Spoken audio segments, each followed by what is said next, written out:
जी झगड़ा त पजरा हम आइब ना सिखाइब ना ए राजा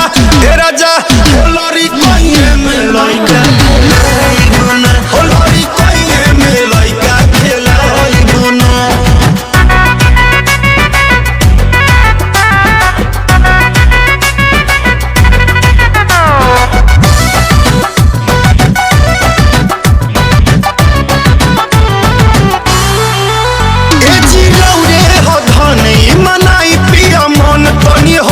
अभी हो खेती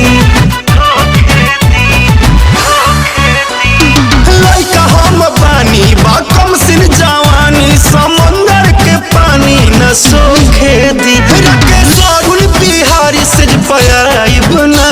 मोहाइब ना ए राजा